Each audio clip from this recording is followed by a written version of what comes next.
Welcome back to another episode of Reading Diaries. I already have a little stack picked out right here of the books I kind of want to read and kind of what I'm feeling right now.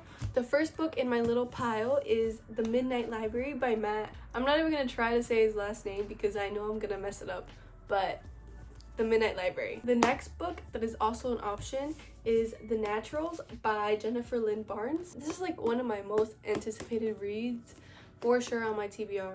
The next option was A Good Girl's Guide to Murder by Holly Jackson. This book is also really high on my radar. I've been wanting to watch the show for so long now, but I need to read the book first. I don't make the rules. I need to read the book first. Last but not least, one of my options was Lotus by Jennifer Hartman, and this is also really high on my radar, but I just finished reading a romance book, so I don't really know if I'm in the mood for romance. I think this is a dark romance. I don't actually know. Oh, there's a content warning. I think only dark romance books have a content warning, right? I don't know. The book that I'm gonna read next is Long Live Evil by REES Brennan. So I'm a sucker for manhwas and webtoons and stuff, and one of my top genres for manhwas is obviously romance, but there's a specific genre that I love to read, and that is reincarnated villainous. I eat those stories up. Okay, but I'm very specific with it. It is readers reincarnated into their favorite story as the villainess. When I found out that this is what this book was about, I was so excited. And I actually haven't heard anyone really talk about this book, so I don't know. But I do know that this was Barnes & Noble's monthly pick, I think about a month or two ago. I just really hope that I love this book. With that being said, let me put these books back and let's start Long Live Evil.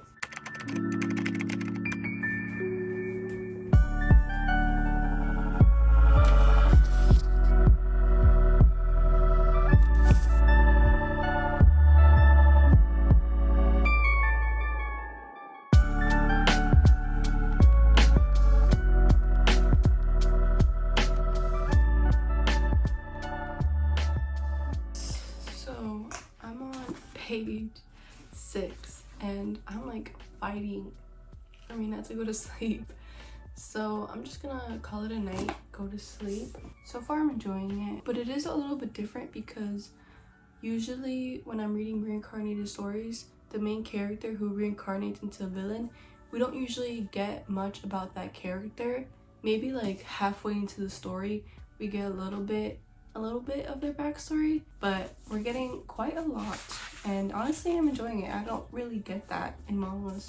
Yeah, I'm gonna continue this tomorrow. I'll update you guys. I'm just yapping. It's 6:45 p.m. so let's continue Long Live Evil.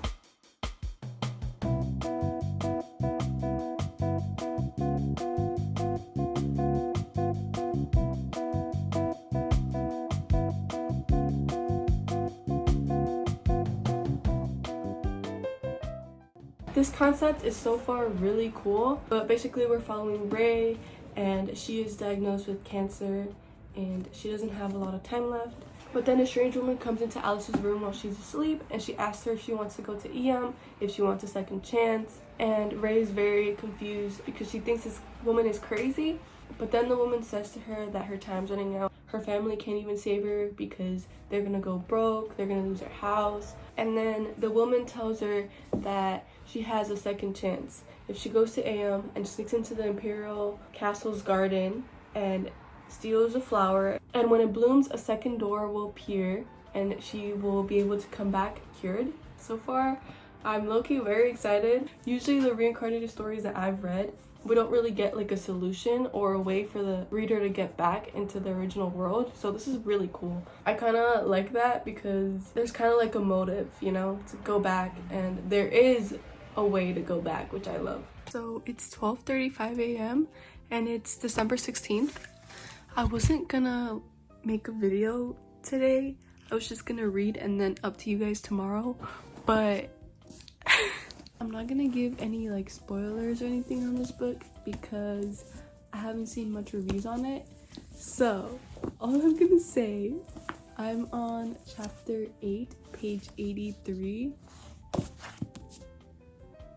I did not expect that. I did not expect this book to take this turn, but I'm enjoying it, not gonna lie.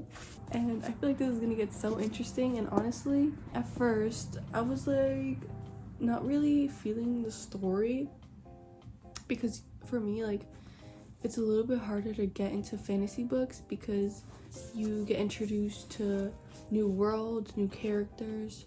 I'm actually really excited to see how this book ends, and I am shockingly surprised, but in a good way. I don't know if I'm not catching on and I'm like a little slow about it, but I still can't tell who the love interest is, but so far really good, and I'll continue to update you guys tomorrow. I just had to come on here and just talk a little bit about this book because I'm only on chapter 8 and this is getting really good. Yeah, that's all I'm gonna say, but I'll see you guys tomorrow. I'm on chapter 100. Oh, I am not on chapter 100. I'm on chapter 9, page 100. I feel like these words are smaller than usual. Does this not look like small words to you? Like, is it just me that feels like this is smaller than usual? I'm also listening to classical music while reading this book, and I don't know what it is. After I read 7 Year Slip, I feel like listening to music while reading has really been enhancing the experience for me. I think that might be my thing now. I used to not be able to do it, so I don't know where it came from, but I guess I can now. When I'm really like immersed into the story, I don't get distracted by the music, but when I'm like not really there, I'm just reading, I can hear the music. I don't know. I'm gonna make this area comfier because my back be hurting. My back literally be hurting. Reading isn't helping my bad posture, man. I'm like over here like, that's not helping my posture. Test this out. I'm like, who reads like this? I gotta be like, you know, gotta get comfy like this. Let me actually look in now.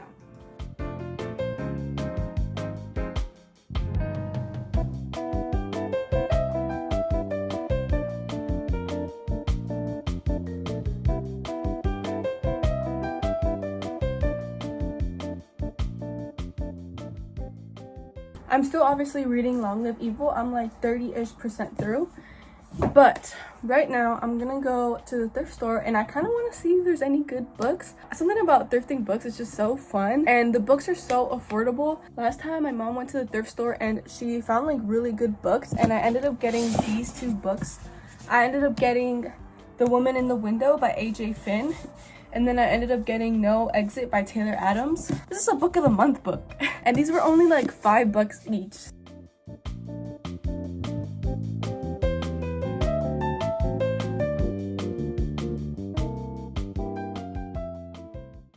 Alright, I'm back from the thrift store and I ended up getting 5 books.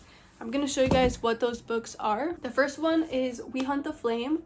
This is a fantasy book that I've been wanting to read for the longest time now, and I was just so excited and happy that I found this. The next book I got is a Christian self-help book, and it's called Made to Crave. Stay tuned for a Christian recommendations video that I'm gonna do soon, but yes, super excited to read this. So the last 3 books are romance books, the first one being a rom-com book called Romantic Comedy. I'm super excited to read this book, and it has such the cutest cover. The next book I found is The Summer I Turned Pretty. Super excited to start this little series. Last but not least, this romance book is called 28 Summers.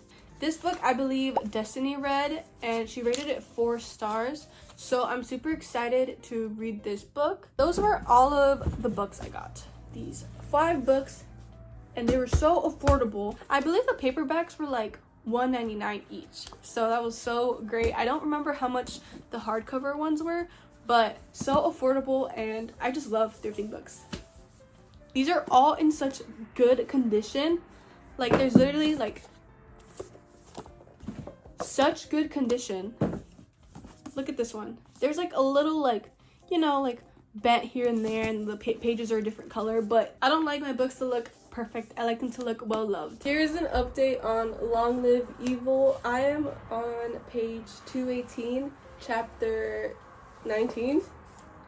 And I'm officially 50% through. It's literally 400 pages and it's not even 500. Why is it taking me so long to read? So far, I'm enjoying this book. It's very entertaining. Like, I'm having a good time, you know? Like, I'm having a good time. I like how the author shows, like, a little paragraph of the book beforehand. Like, of the novel that Ray reincarnated into. But look, this is a little paragraph before the chapter starts. And it's like what happened in the actual novel. This book is also in third person, so that's kind of cool if you don't really enjoy reading third person books. This is one of those. Also, I didn't realize that Holly Black reviewed this book. She read this book. And Holly Black is the author of Cruel Prince. She's the author of Cruel Prince, so she read this book. And then her review is also right here in the front. I don't know why I didn't realize that. Like, it's just like, I just want to say stuff, but I don't want to spoil anything. So I don't know what I can say and what I cannot say. So all I'm gonna say is that I'm enjoying it and I'm having a good time so far. So I just want to say I love Key. I love Key. Even though he has some issues, he's still so sweet and like, ugh. Page 229, if you guys know. If you know, you know. Page 229. Here's an update. I'm on chapter 22, page 277. And all I'm gonna say is that Ray is really making me mad. She's making me so mad. She has this idea that these characters aren't real and they're fictional. And in a way, I can understand why she thinks this way, but still, it's making me so mad and it's ruining everything. It's ruining so much. I'm around 60% way through. I have this much left. And she is very much making me mad. She is making me mad and it's ruining everything because she has this idea. I'm gonna continue reading and I'll update when I'm done. I don't know when, but I think the next update will probably be when I get mad again. It's just bothering me so much that Ray doesn't see these characters as real people. If you're sent there to get a flower of life and death in this world, doesn't that, and you have to take it back for you to be cured, wouldn't you think that this world is real? Because if you're getting something from a fictional world to bring back to the overworld, or to use it to come back to the overworld, that this would be real? That didn't spoil anything, I don't think, but still, like, I don't know if that made any sense either, but like, come on, man. I will be this far in and Ray still doesn't think these characters are real and they're just fictional.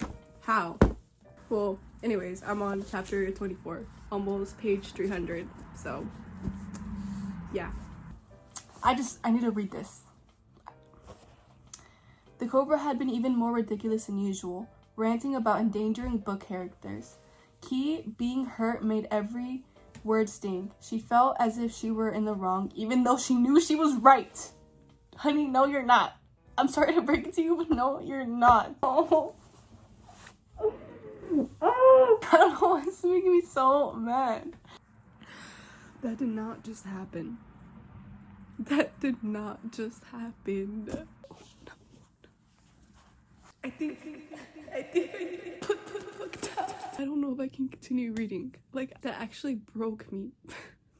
Why did you have to do that, Sarah Rees Brennan? Why did you do that? Why? I should put a little bit of Ray's mentality in my mind. These characters are real. So why am I so hurt right now?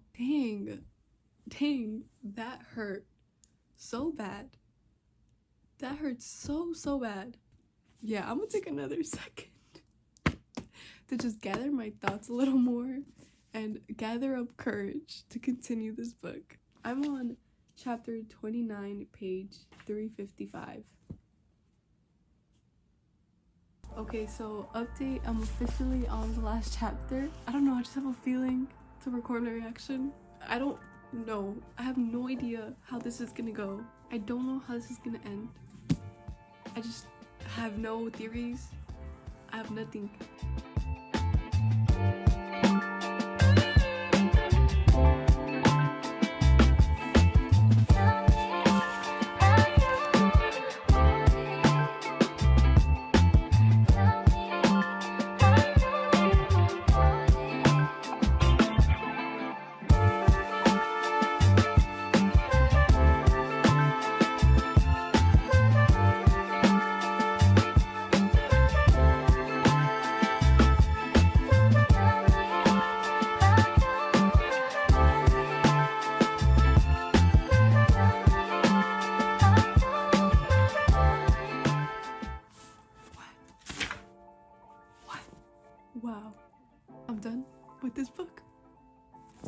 have finished Long Live Evil, and I think my final rating for this book is gonna be 5 stars.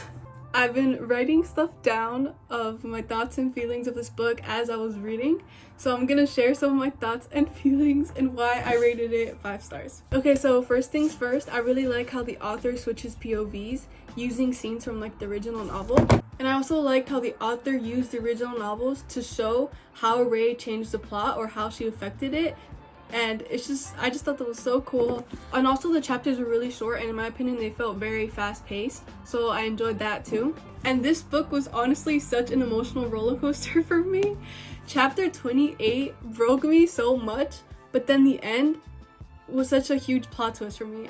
And I never read like a webtoon or a manhwa with this type of concept, and it's just so different from what I've completely am used to. So I had no theories, I had no idea what was gonna happen, so I just thought the plot twist was so huge and so surprising for me. And even the other plot twists, like, they were so good, and I just had such a fun time reading this book, so I definitely recommend this book. You know a book is good when I'm physically reacting to it, when I'm physically mad, when I'm physically crying, when I'm physically laughing. Like, I just love that, and I definitely recommend it, and I can't wait for the second book. I don't know exactly when it's gonna come out, but you know I'm gonna read it when it comes out. But yeah, that was my review on Long Live Evil and the emotional roller coaster of Long Live Evil. I hope you guys enjoyed, and I'll see you guys on the next video.